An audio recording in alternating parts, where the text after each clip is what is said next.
pour cet exercice, ce que l'on va travailler, ce sont les arcs, les follow-through et les in-between. Donc, dans un premier temps, donc, on va pas faire parler le personnage, on va juste lui donner des expressions de visage relativement basiques. Alors, on est bien en 25 images par seconde et je vais mettre en flat au niveau des clés. Donc, le flat va permettre de vraiment donner le temps à la pose clé de monter et de descendre. Vous voyez, on a quelque chose d'assez équilibré à ce niveau-là. On va sauvegarder. Alors, si on regarde un peu la scène, eh bien, on voit ici qu'on a une interface pour le personnage. Ici, on peut, par exemple, le faire ouvrir la bouche. On peut le faire sourire. Pour les yeux, on peut faire bouger. Ça va? Donc, c'est à 0. Dans un premier temps, on va travailler sur 3 expressions. La première expression, ça va être la surprise. Ensuite, il va passer vers la colère et puis il va terminer par de la joie. Pour ça, on va imaginer un petit scénar où le personnage est interpellé sur la droite, il va tourner la tête et puis il va râler et puis il va revenir vers nous. D'accord? On va pas se tracasser pour les yeux actuellement, on les réglera par la suite. On va vraiment essayer de scinder le travail channel par channel. Donc, pour commencer, on va lui faire tourner la tête. Alors, je vais me mettre en fenêtre caméra, petit zoom arrière, hop, et on va checker. Oui, alors cette caméra-là, elle est directement assemblée facecam, vous voyez, donc elle est parentée. C'est pas une caméra qui va vraiment fort nous aider. Donc je vais créer une nouvelle caméra. Hop. Je vais renommer camshot.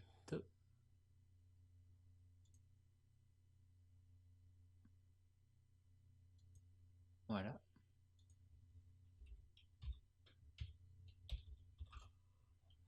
On va aller recadrer ça.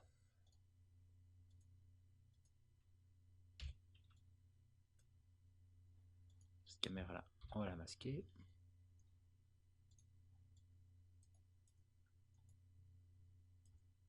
Voilà, comme ceci. On va peut-être centrer comme ça. Et on peut alors verrouiller la caméra. Ok, donc, à l'instant 1, donc je suis en clé automatique, à l'instant 1, le personnage nous fait face. Je pose une clé. Ensuite, à l'instant 19, le personnage tourne la tête, comme ceci. Et puis, à l'instant 60, dans l'autre sens. Et puis, à la 106, hop, il revient vers nous. Donc on a quelque chose d'ultra basique. Parfait. Ensuite, ce qu'on va faire, c'est essayer de briser, comme d'habitude, de briser la linéarité du mouvement. Pour l'instant, ça manque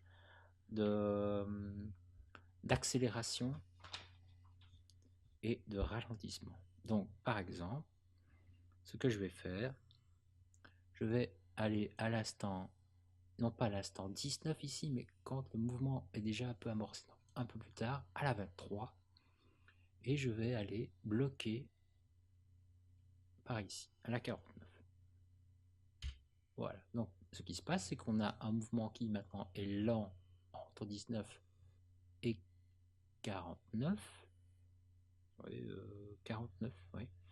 Et puis on a une accélération. Hop. Ok. On va continuer comme ça. Je vais aller, par exemple, à la 65 et je vais aller bloquer par ici 94.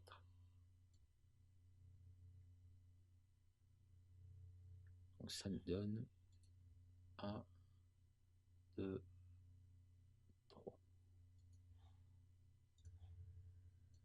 Alors ici, on voit que le personnage effectue un léger mouvement entre 19 et 49. Et ce mouvement, il va vers la gauche. Ok. Donc, je vais aller à la pause, par exemple ici 33, et je vais tourner un petit peu comme ceci. Voilà, donc on a alors un mouvement un peu plus aléatoire. Hein, voilà, comme ceci. Donc on brise le rythme. Vous voyez, on remarque quand même qu'entre 60 et 94, au niveau uniquement du rotate Y, on a très peu de clés. Donc ce qu'on va faire, c'est il est bon ici d'ajouter un peu des mouvements secondaires. Donc entre 60 et 94, le personnage tourne la tête légèrement vers la droite. Donc à la 76, je tourne légèrement vers la droite. Et ça me donne ceci. Donc rien que sur un rotate Y, on peut déjà avoir quelque chose d'intéressant.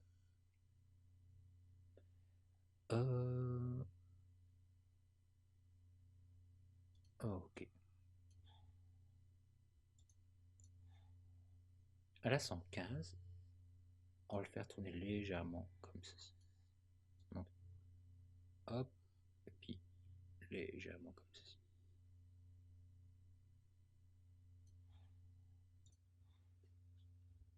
Maintenant, ce qu'on va faire, c'est installer des arcs.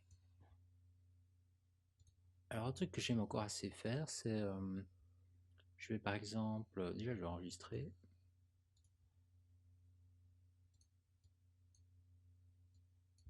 Je vais mettre rotation Y.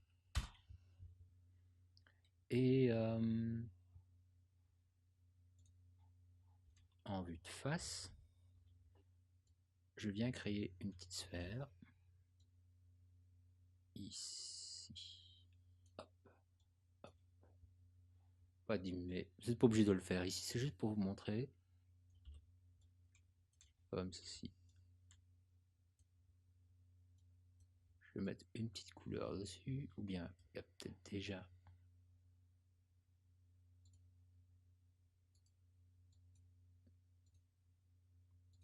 Voilà, couleur bien flashy.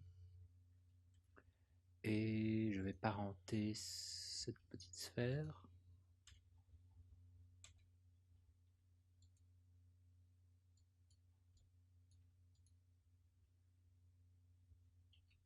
Où est-ce que je pourrais la parenter?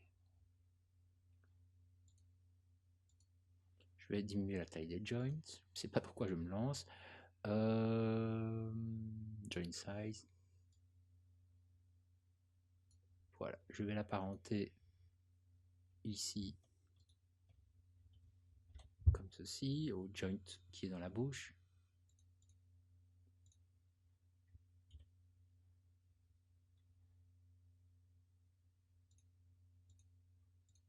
Ok, et là, on voit que la sphère, elle décrit une trajectoire extrêmement linéaire. Vous voyez, il n'y a pas d'arc, c'est-à-dire qu'il n'y a pas de courbure sur la trajectoire. Il faut toujours se demander si on a des arcs, sur n'importe quel élément, que ce soit l'oreille, le nez, ou ici le menton.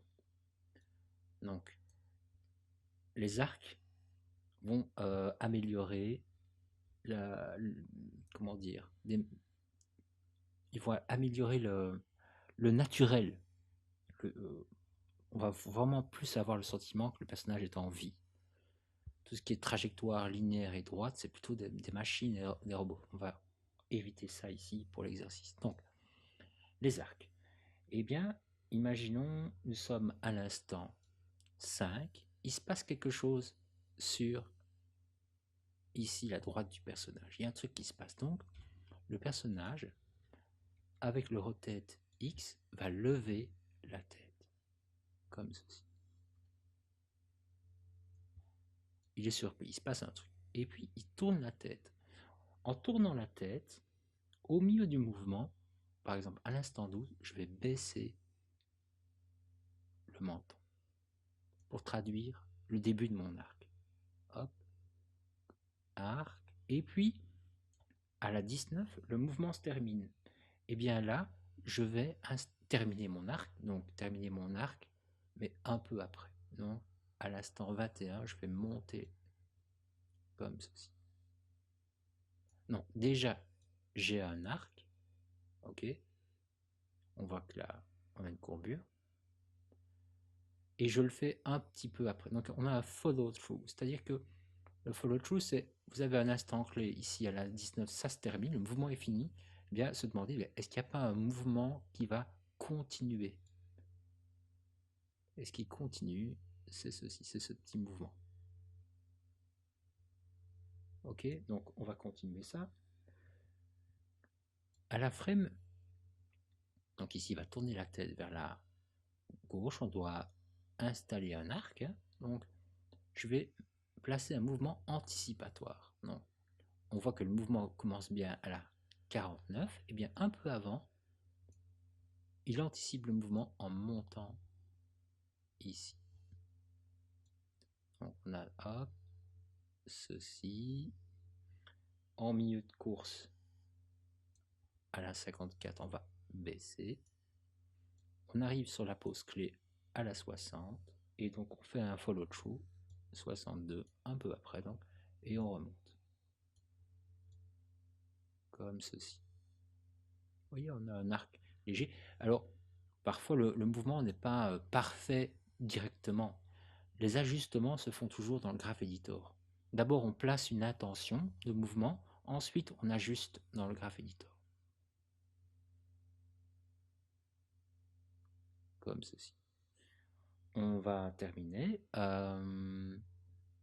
Donc, il tourne la tête ici vers la droite, donc même chose. À la 90, mouvement anticipatoire. On lève le menton.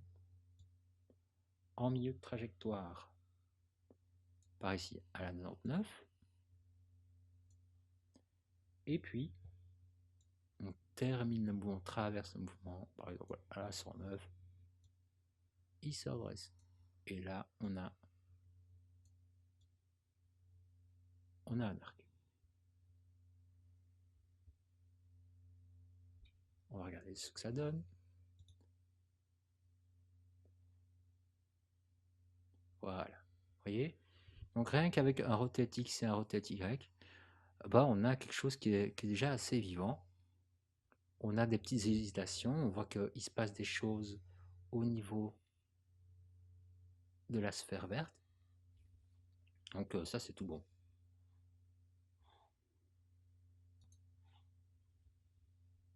Qu'en est-il du Z?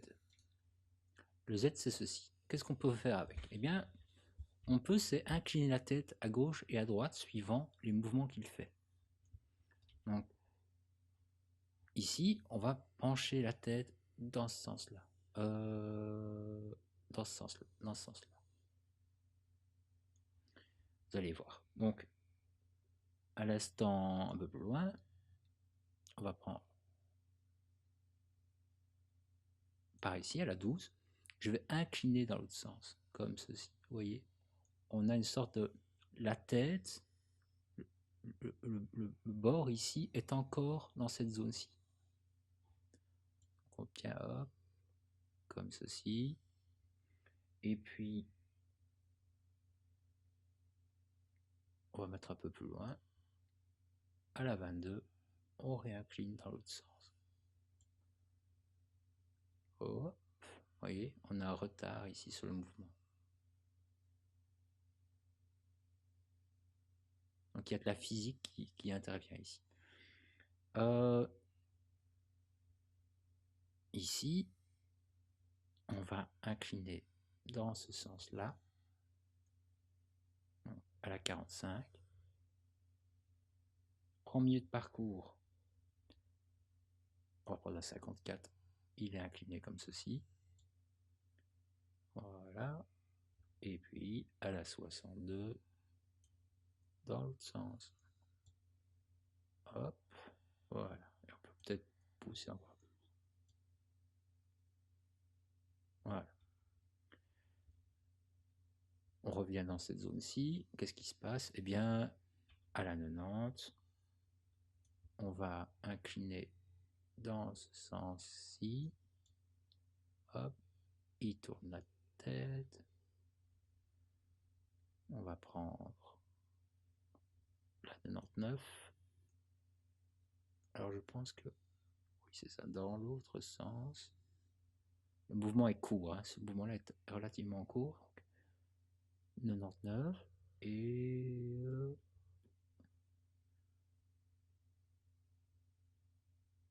ici dans l'autre sens. Voilà. Et puis alors,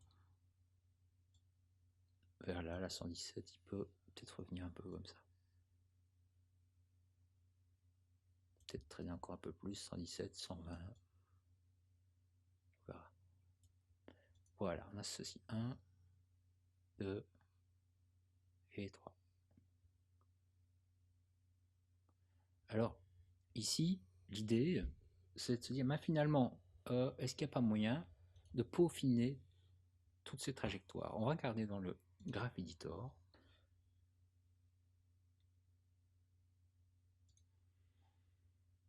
Et voilà ce qu'on a dans le Graph Editor pour juste ces trois courbes. Je vais prendre par exemple le rotate X et on voit, tiens, on a mis des clés flat. Et donc ce qui se passe avec les clés flat, c'est qu'en milieu de parcours, ici, l'in-between, eh bien, il vient casser le mouvement. Donc ça, on perd en fluidité. Alors on a deux possibilités, soit on supprime la clé, soit on prend la poignée de tangente. Bien vérifier que l'on est en déplacement, je prends la poignée et hop, je la remets comme ceci. Pareil ici, peut-être que je peux adoucir un peu le mouvement. Comme ceci. Pareil ici. Voilà.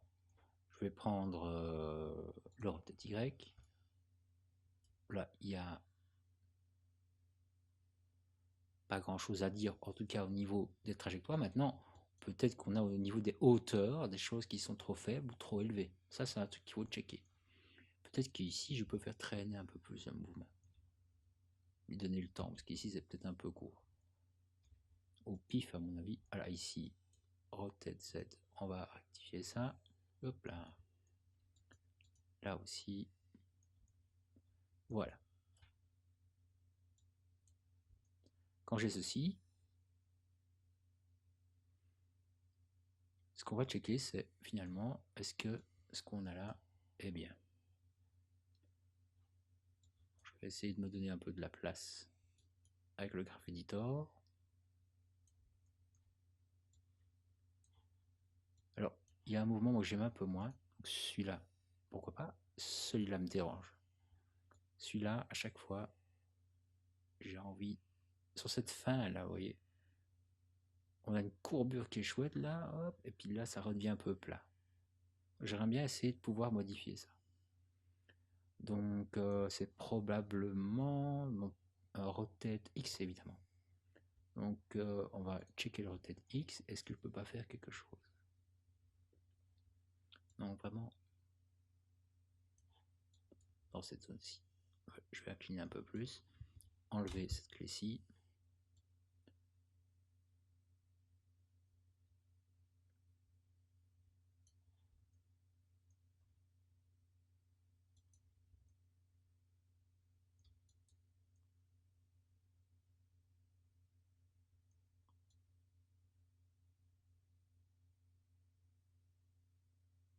C'est sensiblement mieux.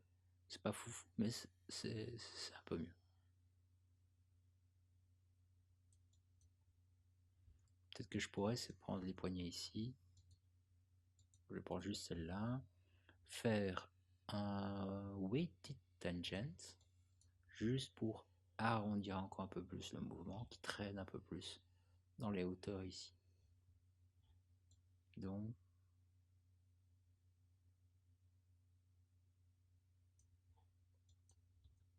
ça devient peut-être beaucoup. Hein.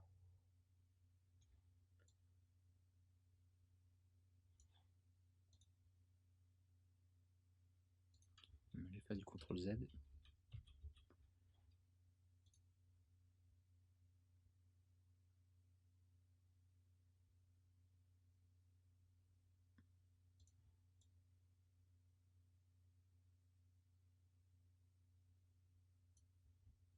Je vais essayer d'incliner un peu plus mon rotate ici. Rotate X. Il est en train de râler, vous voyez. Ici, il sera en frogne. Peut-être que je pourrais incliner un peu plus comme ça. Peut-être appuyer un peu plus comme ça.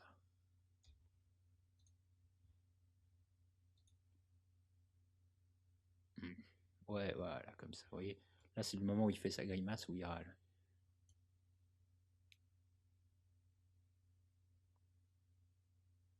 Ok, donc je vais déjà stopper cette première partie.